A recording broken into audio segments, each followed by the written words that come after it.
founder of Get Strategic Design Consultancy, and currently we focus on upskilling and reskilling people in AI space.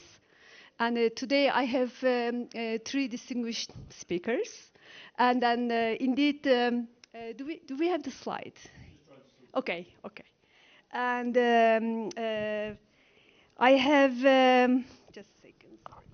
I have Nina Hayler. She's a senior manager, cybersecurity senior manager at Accenture. Welcome. And I have Russ Wilcox from Boston.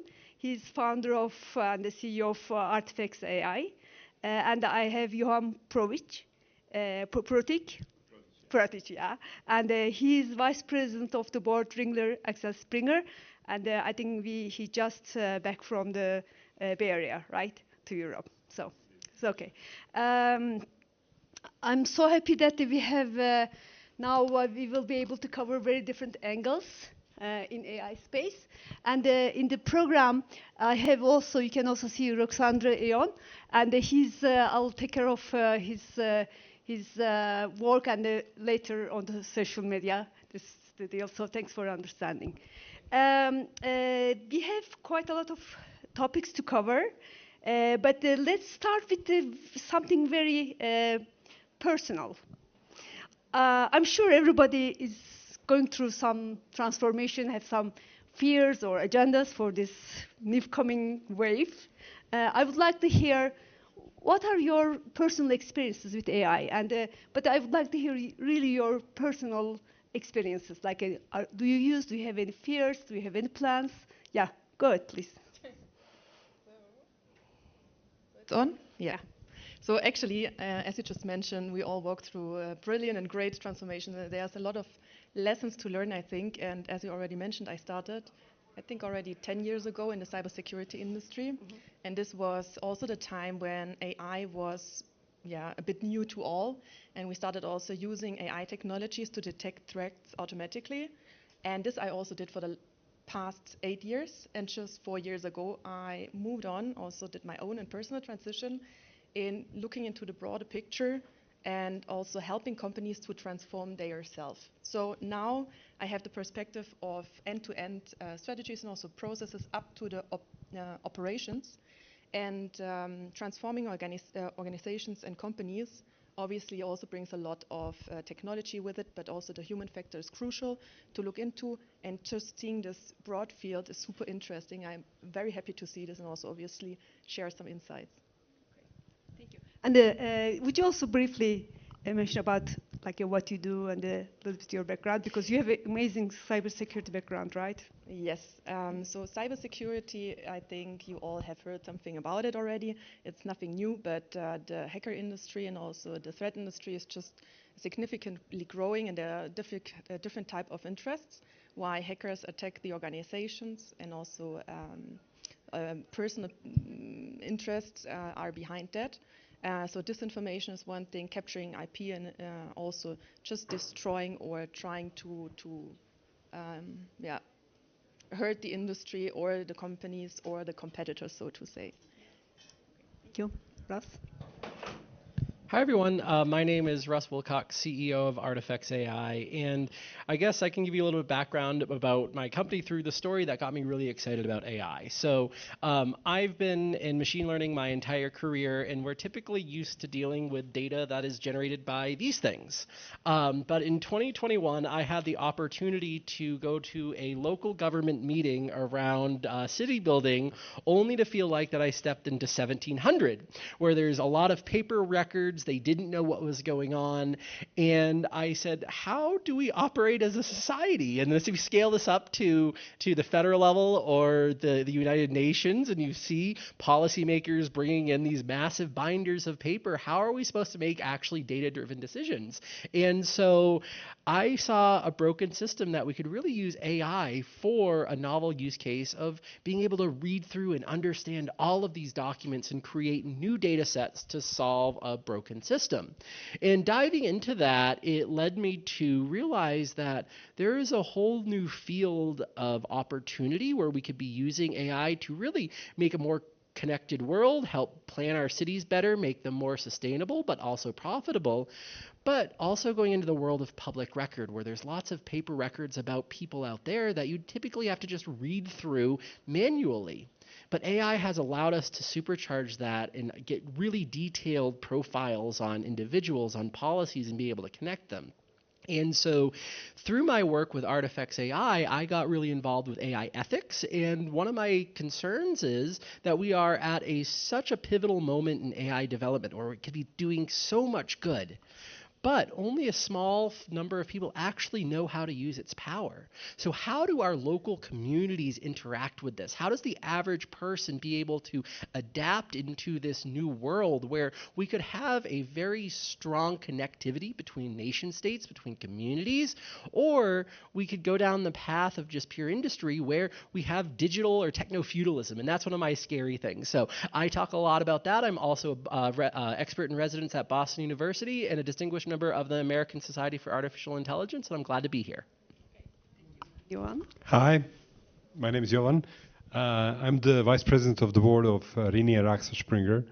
That's a joint venture company of large German media group Axel Springer, publisher of Business Insider in US, Politico, built and developed in Germany, but also on it and other portfolio products and brands that actually I'm running as a vice president of the board and leader of the digital media portfolio of our company. But at the same time, why AI and why I'm here with you today, I was also asked by the board of Axel Springer to go to US for 6 months, spend time in the Silicon Valley, put my job on hold, and basically try to understand how artificial intelligence is going to influence media business and inform the strategy of Axel Springer Group. I was basically looking for the potential partnerships. I was looking for the potential companies to work with. And I was also looking for a lot of inspiration around what one media and marketplace company could do to leverage AI to build better business. Yeah. And when it comes to personal use of AI, because that's also one of your questions, well, you know, like during my time in Silicon Valley, having in mind that I was traveling there without my family, I had a lot of time. Yeah, so I decided that, like, you know, every couple of days I'll force myself to test another AI tool. And you know, when you're in your 40s, you're not really into testing something every day. But this, you know, gave me a lot of value because, like with every new tool, basically that you use, you realize a new use case and how much this can, you know, help you in your daily life. So I came to the point now where, like, you know, I even use AI when I get into conflict with my wife or my employees, and I, like, you know, and I ask, like, you know, like, having in mind what happened here, what do you think I should be doing? Yeah.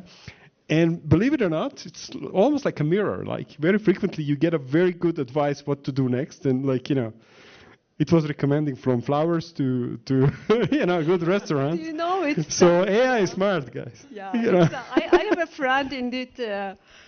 She's asking some questions about some conflict with her boyfriend. So so let's follow up. I have another question that because you had this 6 months period in the Bay Area. What are I mean, do you see any differences in different regions, like how people approach to this AI adoption, AI development, or in general the mindset of all those things? Yeah, there are quite significant differences. I mean, to my surprise, those differences are even visible between, like, you know, East Coast and West Coast in US. Like, you know, like coming to New York, because I had a couple of business trips to New York. We have some portfolio companies on the East Coast. I would be surprised what kind of questions I would be asked in New York, basically around use of AI and application of AI. Things that are, like, somehow, like, you know, like given and everybody knows about them. In Silicon Valley, in New York would be, like, you know, something maybe interesting but still not explored to the full extent. Give an example. I don't know. I posted on LinkedIn my ride in Waymo in San Francisco. And I was surprised to see that when I was on one of the events in New York, there were quite a few people who were asking me, well, what is that? Is that really possible? And I would expect that in Europe, but that in US, there's still a lot of people who do not know about autonomous vehicles and, at what stage of development they are. It opens your eyes. And then, in Europe, I would say it's even further.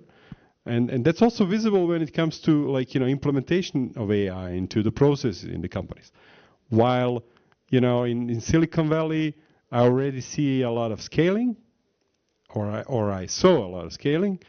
Like in Europe, I see much more testing and experimenting, and I think that there's still not enough companies that are really scaling AI solutions. I have done lots of work in different regions, Asia, Europe, and States. I can say that there's quite a lot of difference. And you work in different in Germany, US, and China, right? Could you also mention about this regional differences angle? Yeah, for sure. So if you look from a cybersecurity perspective, obviously there's on the one side the threat side, and on the other side you have a lot of compliance topics. And there are definitely different rules and regulations which also lead to different behavior. So for example, in China, they are very locked and they are very concerned and around their own technologies and environments. Within Europe, there is a lot of exploration. So they trial, fail, and error. They also try to adapt the methodology from the US, testing fast, but also learning fast. And in the US, obviously, we see that obviously through the big companies there, the tech companies, they are very much more mature. And they have these experiences already for decades. So they act and work a bit more independently, but also very visionary. And they have also different kind of compliance sets. So I think these kind of streams you need to combine. And it's also a quite interesting perspective when you just try from a company perspective to fulfill all these needs, regulatory, but also from a threat perspective, for example, but also from a transformational perspective, right? Looking into AI topics, we have the AI Act in Europe, you have different sets in the US and China, and from a company perspective, I would say there's a lot of stuff to do, and the companies are also struggling getting these things together. Yeah. A lot of regulations, right? Indeed.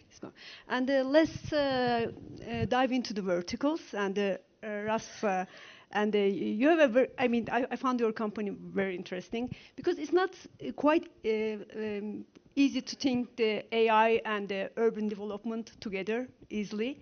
And would you just tell us what are the most basic things implementations in urban development from so AI I think perspective? that's a really good transition from the policy side, because if we take a look at how we build cities, whether you're trying to put up an apartment complex or a $5 billion clean energy facility, it all comes down to regulation and policy. And oftentimes you have to go into the permitting process where you have to go into a local government board or a state or a canton level board to get approval.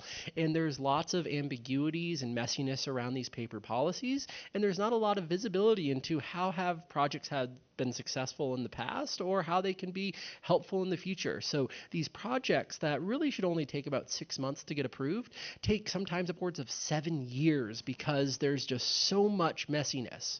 And so here, this is a perfect way to use AI to optimize this process. So imagine having an army of analysts that could go to any government meeting in the world, whether this is the local canton here in Davos or the United Nations or the City Council of Boston, and listen into every single meeting they have, and then go back and read every single piece of paper from a building permit to a policy and be able to understand 4 things. How did a project succeed?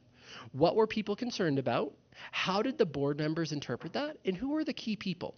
And we use AI to optimize all of that. So when we go to, say, build a new clean energy plant in Utah, we can say, hey, here are the community concerns ahead of time. So when you're doing your permitting process, here are the things that are personalized to that community to get that project done. And then here are the concerns that the board members are going to have. And what we found is that we've been able to optimize that process by 75%, where the AI is now acting as a super research tool to mitigate risk in 5 opportunity zones and removes a lot of layers of this ambiguity around interpretation of policy. So where we use AI in this side is not to make the decision for you, but to speed up how you get that information from these records and identify new opportunity zones to build more efficiently and sustainably while increasing your profit margins. There are a lot of implementation areas, and we will continue on that topic. And Johan, how about the digital media angle? And how our AI is right now influencing all these digital media strategies? There are a lot of controversial topics there. I mean, AI is influencing many industries out there, but like media is probably one of the industries that is the most disrupted. Yeah. Again, yeah. I already was going once through the digital transformation of media. Now we talking about AI transformation, so nothing new for us. But indeed, AI on one hand, I believe could kind of create the times that in which we will see some of the best journalistic pieces ever. But on the other hand, it could also represent an existential threat to journalism and publishing industry. And let me elaborate quickly on both of these. I mean, when it comes to on the good side, yeah. I believe that a lot of work of journalists today is this kind of mundane, repetitive work, where it's not only enough anymore that you kind of research the topic and write a story and publish the story. Nowadays, not many people know, journalists need to do search engine optimization, cross-linking, to test the alternative headlines, publish their stories on social media, saturate the stories with particular keywords. And all of these things now can be done with the AI. Yeah? And I believe that this could free a lot of work for journalists to do the proper investigative journalistic work and improve the journalistic quality. On the other hand, where I believe that AI can help a lot is analysis of the large sets of data and finding correlation in the unstructured data sets. And I think that this AI-enabled journalists will be able to get to the root of any corruption scheme as long as we have enough access to the proper data. And I could imagine that some of the best stories out there in the years to come will be done with the help of AI. Why I mentioned also it could be existential threat. I mean, you probably see the trend. All of us sitting here in this room are interested in what's happening in AI, and we see that there are AI search engines out there, and also that the chatbots are turning into AI search engines one after another. And the problem there is that most of these engines, they're actually, first of all, they are training their models with our content without paying the copyrights, and on the other hand, they are summarizing our content. So people will be basically getting the information from those search engines without actually clicking and coming to the page of a publisher, which is taking away, one of the crucial monetization models for us, which is advertising sales or potential sale of subscriptions. Yeah, if people will be getting content on the new summary pages on the chatbots, then most probably they won't be coming to our websites, and that's a serious threat. And I really hope that the regulators out there will not allow this to happen, because this could be kind of a legalizing the stealing, and might have significant consequences on democracies and our societies. Yeah, there will be some maybe new kind of player maps in the digital media area. And then in terms of cybersecurity, I think right now it's one of the hottest topics.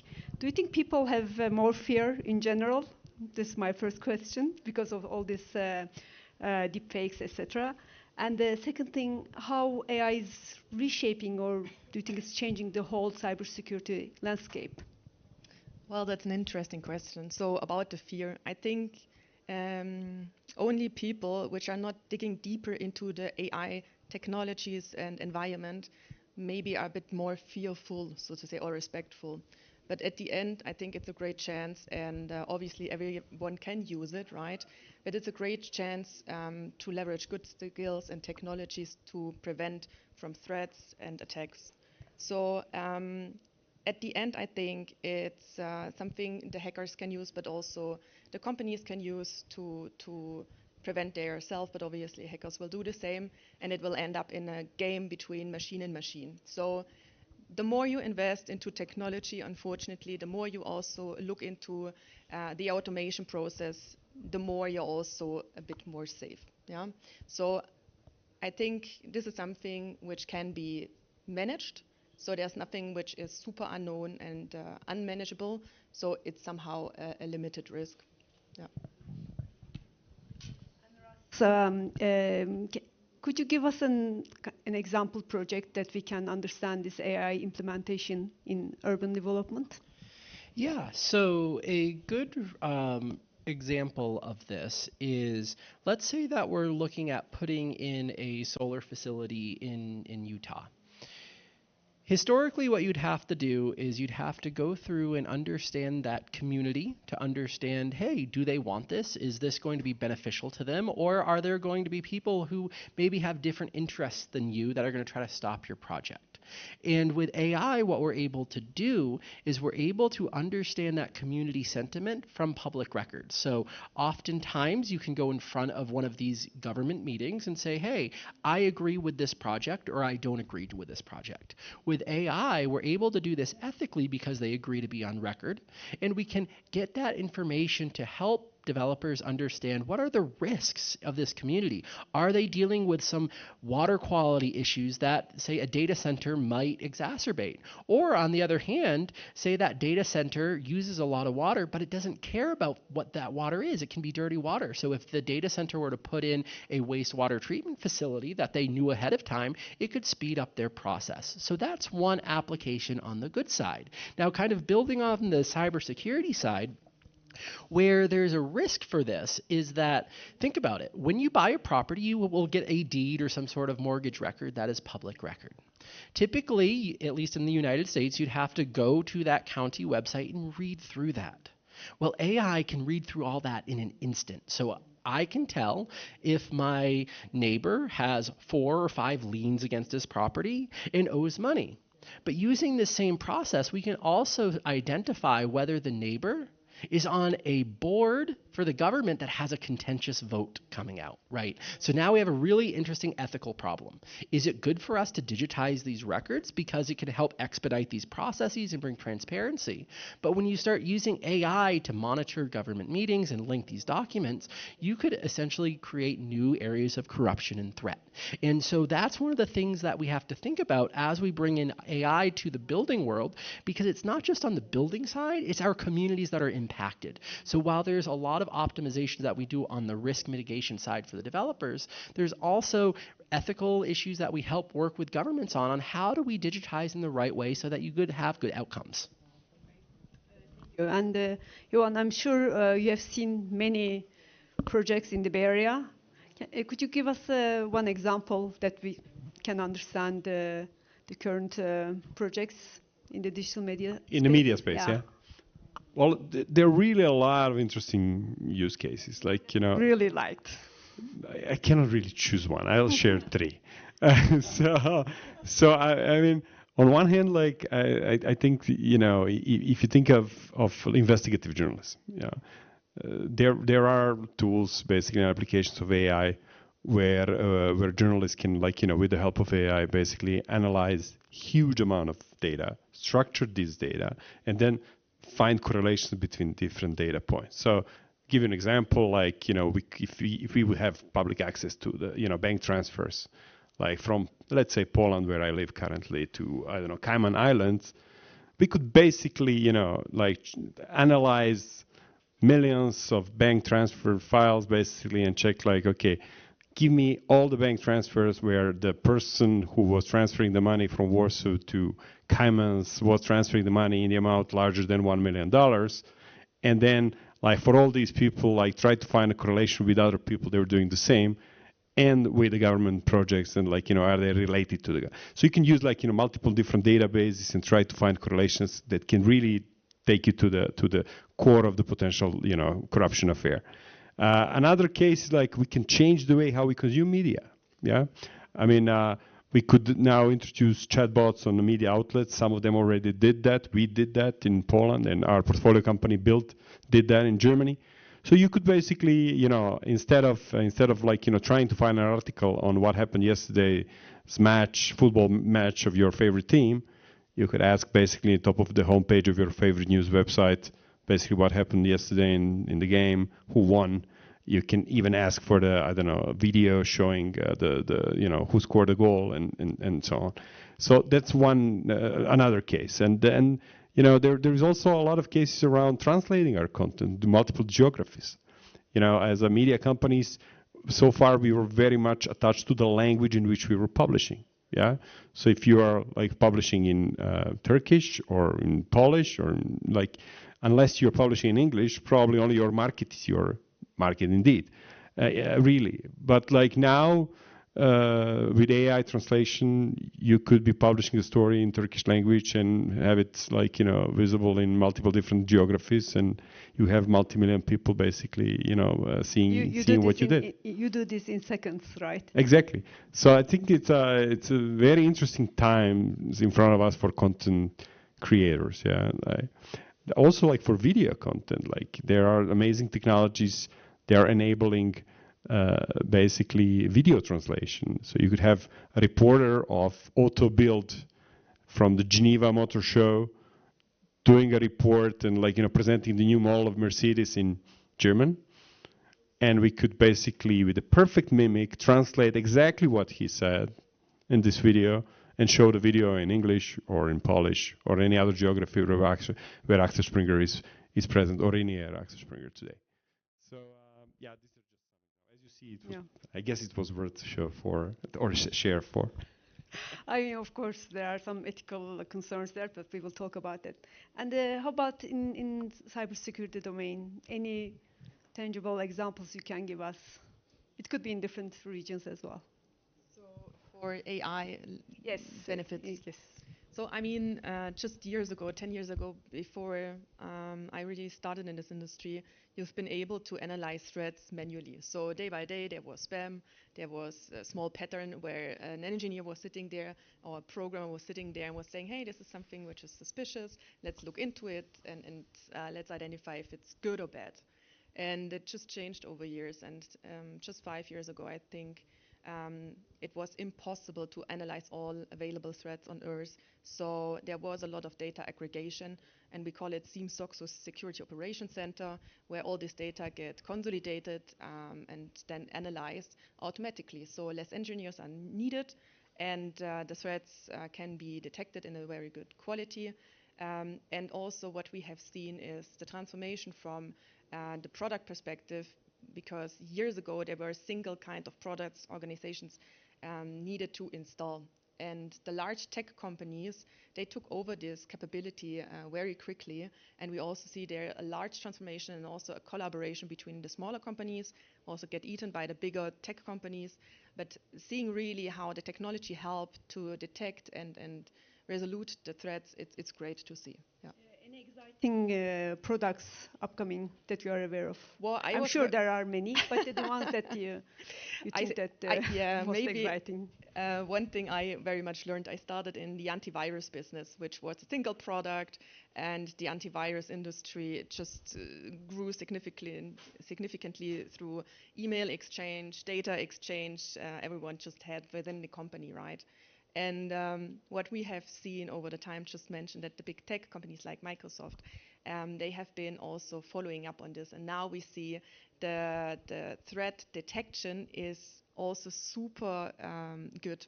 And years ago, there was an interesting report that the big tech companies, they should focus on their business, and the security firms, they will run their own business and expertise. But now we should see everything melting, everything collaborating, which is a great chance for the smaller ones, but which is also a big step for the bigger ones. And the portfolio is just growing for some of the tech industry leaders. Thank you. In general, in exponential technologies, I think always in the short term, people overestimate the benefits, and in the long run, underestimate the benefits. So it's in general. So usually in the first 3 years, you see that we kind of ignore the risks. So that's why we always have some problems. So now that's why I would like to focus on more the risk angle. Do you think what are the very critical risks in urban development in terms of AI adoption, and then what are some ethical and especially bias issues Yeah, in your domain? let's pose an interesting use case that brings in the power of AI being able to translate things and structure data along with some of the security threats. So the power of AI allows us to go down to a local level, a city hall, a municipal government, say in China, and source all of their public records. And we can do this at scale. Say for every single municipality that has public record, again, this is not hacking, this is just reading through all of this, and classify all of these documents. And one good outcome, which we did, was be able to map out every single clean energy project that China is going to be doing in the next 10 years to get an understanding of that market and how they're doing hybridization. That's the good side. But imagine being able to do this in a country such as the US, where you're able to get in an instant every single city plan, right? And you can connect those dots and understand where there's critical infrastructure that might be a threat, right? And so right now we've been able to be able to hyperly explode the ability to get this information to say, hey, there's this sewer system that this area really depends on that hasn't been upgraded in 20, 25 years. Now, what if a terrorist organization was able to use that public information and identify those types of threats? So one of the big things that's coming out for me from a threat side, from the use of artificial intelligence, is not only around some of the serious ethical concerns around deep fakes or intellectual property, but with public record, because people often think about this as, oh, it's old minutes in an archive, right? But the ability for us to understand at scale how cities are built can be a threat to us, say if a terrorist group wants to identify an area to launch an attack. So we have to critically evaluate what are the ethics and what are the data privacy concerns around public record right now, and those conversations are just beginning. So again, it's one of those things where AI has a great power to do well, but right now there's also a lot of these unknown risks that are coming out of these new technologies. So these are some of the things that we're still grappling within the urban planning space. Yeah, this is very important because we don't know, in general, most people are not aware of what technology is going to bring, right? And then, Ivan, in the media area, the media companies shape how we think. So it's extremely sensitive. These days there are many platforms out there that shape. Yeah, but the media companies specifically, including individuals.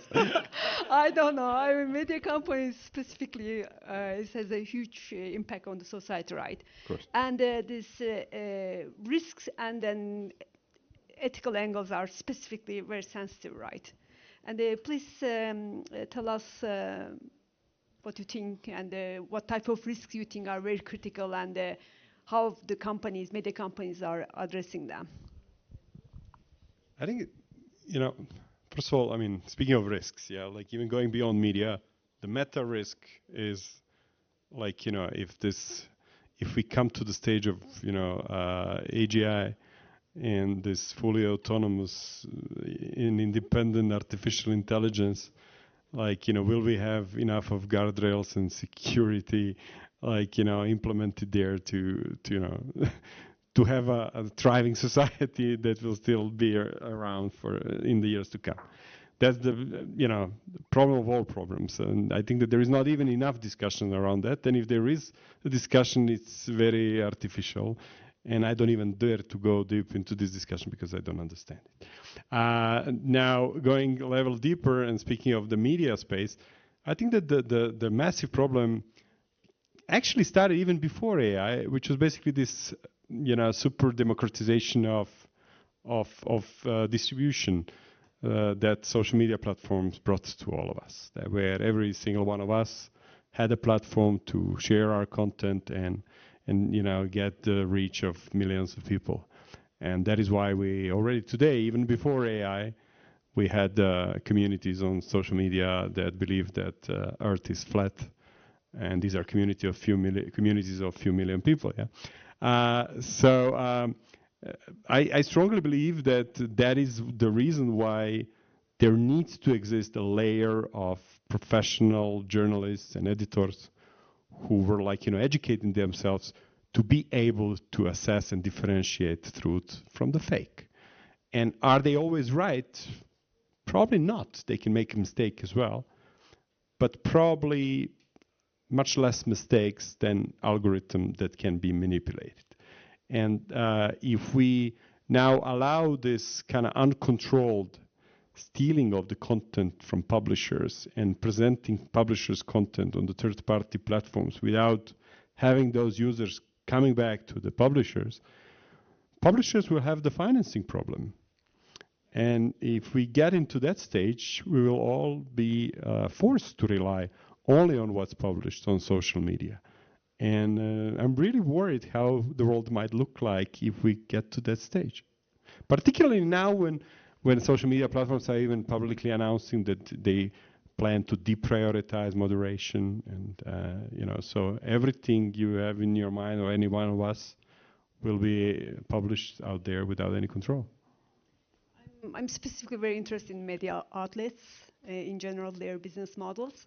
I think there might be a new position for the companies, right? Because since nothing is kind of checking the content on the social media, maybe those are the companies can give some authentic content and they give high quality content. Maybe that could be new positioning for media companies. Actually, I'm an optimist, and I believe that if it happens like that we will be bombarded with a lot of trash on social media without any control, and we'll have a hyper production of content done with the AI over there. I think that the reader of the future will be totally confused and lost, and they will not know who to believe anymore. And this might also, bring us to the situation where people will get back to their favorite media outlets. Yeah, this is what I also think. I think there's going to be a new positioning. And how about cybersecurity angle? Because cybersecurity industry is supposed to bring us some security, right? But at the same time, Absolutely. there are a lot of ethical issues because what if you have some bias in your systems as well, and or maybe some other risks that you see, and you think how companies should address this risk? Let's maybe start with a broader perspective. So within cybersecurity, or in principle, when talking about AI, we consume a lot of data, right? And also consuming the data, right now we are at the limit of generated data, and we move to the decade where to use artificial generated data because there's not enough available on market. But it contains also private information, private data when looking into these fields, right? And one critical aspect I definitely see here, also from an ethical perspective, is how to handle the personal information, personal data, right? And so from a cybersecurity perspective, I think we have also the chance to secure the environment of organizations, but also looking deeper into personal security and also help individual people taking a bit more care on their information. Why is this so crucial? Because as you all know, that data is the new oil, right? They convert us into money. So it's also really important to look personally into this perspective on how to really secure your own data and data you're collaborating with. But also on the other side, you have the perspective of the organizations and companies which contain a lot of IP or sensitive data, which bring them the success. So you assume or you project that the individuals will have a higher awareness of their own personal security. I hope so. Okay, okay. So, and At least, for example, with some of these deepfake examples, we saw that the people have some objections, and especially the celebrities in the US. So I also think that the individuals will have higher awareness. So now we have 5 minutes left, and I'd like to see if there are any questions in the room. Yeah. Maybe we share the microphone. I can speak loud. But it's recorded, so that's why. Should I just? Yeah, thank you. Sharing the walls, yeah. Thank you. Where was it? There we go. You mentioned with the deregulation of, let's call them fact checkers, right? It's going away. And giving everybody all this freedom to now continue posting. And there's a potential that a social media platform, doesn't matter what it is, may outpost itself, meaning there'll be so much nonsense that people will start using, go back to the usual sources, i.e. a newspaper, let's say, for their latest news. However, with the fact that there's monetization on these platforms, and now they're being given such free reign, with some of these fact checkers going away, monetization is only going to increase. And there are businesses out there that are solely there to post whatever it might be. It could be complete nonsense, but as long as the eyes are there, they're getting paid. So it would be a battle that might be hard to win for those publications that are true publications, let's say, or deemed to be true, versus those that are posting nonsense. How do you battle that? Because monetization is the one thing that's going to continue some of those threads going, whether they may be complete nonsense. I mean, that's true. Money follow eyeballs, yeah. And right now, the highest frequency in usage and time is spent with social media platforms. But honestly, if it really happens as you predicted, and I mentioned before, I mean, I can imagine that people will start resigning from those platforms, or will start visiting them less frequently, or will focus on those that continue doing the moderation. So in a way, this might create a situation where they will see less revenue there. I mean, advertising revenue, particularly if we speak about Meta. Yeah? I mean, we already see with Facebook, everybody's like, if you speak to millennials or Gen Zers, nobody's visiting Facebook anymore, and they've resigned from news media content. I think already 2 or 3 years ago. I mean, the statement of their CEO was that there are too many problems back then with media. That was one argument, and then and copyright issues. On the other hand, their claim was that their users anyhow do not read news. But if you see what happened in the meantime, and if you check your Facebook feeds, they're usually posts from your aunt, over there on a daily basis several times, or people that you don't really care what they think. There is no quality anymore, and the frequency of usage of that platform is significantly decreasing. So if you now have 100 times more AI created content, which is done on purpose to manipulate the masses, I think that people will recognize that, and they might start spending less time with those platforms, and might decide to spend more time either with the platforms that offer them trusted content, or with the news media outlets like they did before. I don't know which of these two. Or the big guys will change their mind and start moderating again. Also option. Any other questions? Then, yep.